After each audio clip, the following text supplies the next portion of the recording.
Again, a warm welcome to the program and thank you for joining us. Let us begin in Ghana, where former President John Mahama has indicated interest in governing the country once again.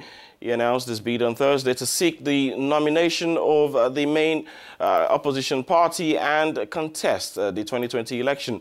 Mahama was president in 2012 but lost his re-election bid to President Nana Akufo-Addo of the New Patriotic Party (NPP) in 2016.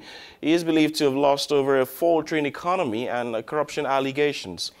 That's right, Jerry. John Mahama was defeated by the current president 2 years ago, and yet today he seems determined to try again at the next deadline. That said, this declaration is only the first step for the former head of state, who will have to be officially invested as a party candidate before he can enter the presidential race. John Mahama recently said he has been receiving incessant calls to file for candidacy and encouragement from many of his elders, members and supporters, not to mention Ghanaians from various backgrounds. De la part d'une grande partie des anciens, des membres et des partisans de sa formation politique, sans compter des Ghanéens de plusieurs horizons.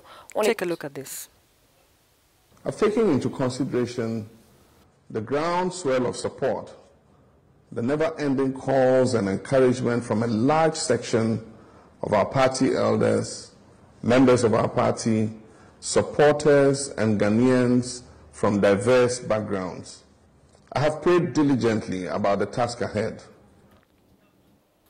The former president there speaking about his bid. We are now being joined by Kingsley Ajer, a Ghanaian political analyst. Kingsley, a warm welcome to you and thank you for joining us on the program this morning.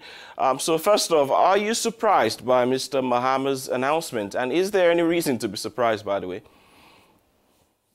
It shouldn't surprise anybody who has been following Ghanaian politics and selection to represent political parties.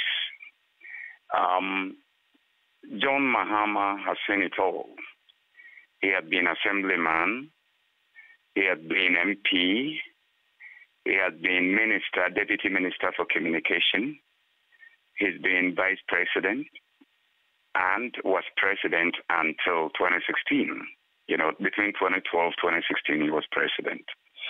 The constitution of the country that does not state whether a president term, I mean two 4-year terms should be consecutive, or there could be a break and then the person comes back. That is not stated.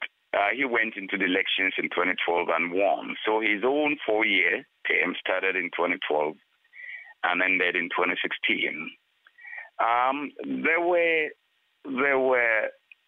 perceptions and suggestions, for example, that once he was the incumbent and lost, he shouldn't come back to contest for the presidency again. But that was left to him to decide because the door was open. He could come. Now, Kingsley, there are other aspirants in his party, and he will have to contest against them in order to gain a candidacy.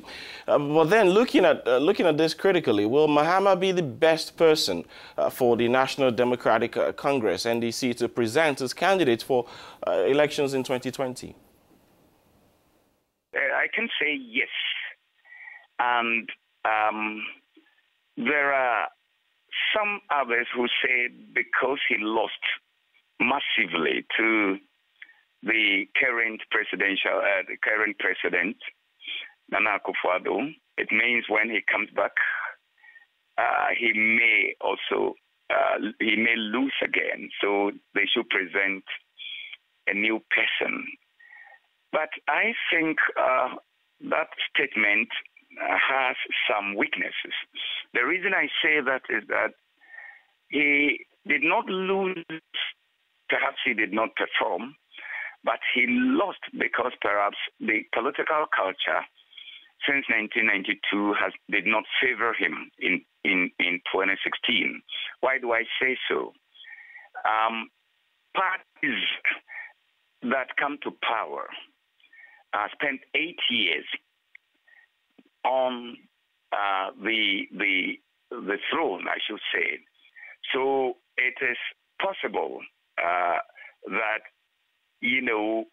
anybody who comes would have to market himself or herself, in 2020, and then maybe 2024, the person may have the nod. But if they want to come to power in 2020 and break the chain and the political culture of 8-year rule for the NDC to come back in 2020, then I think Mahama is the best candidate to present.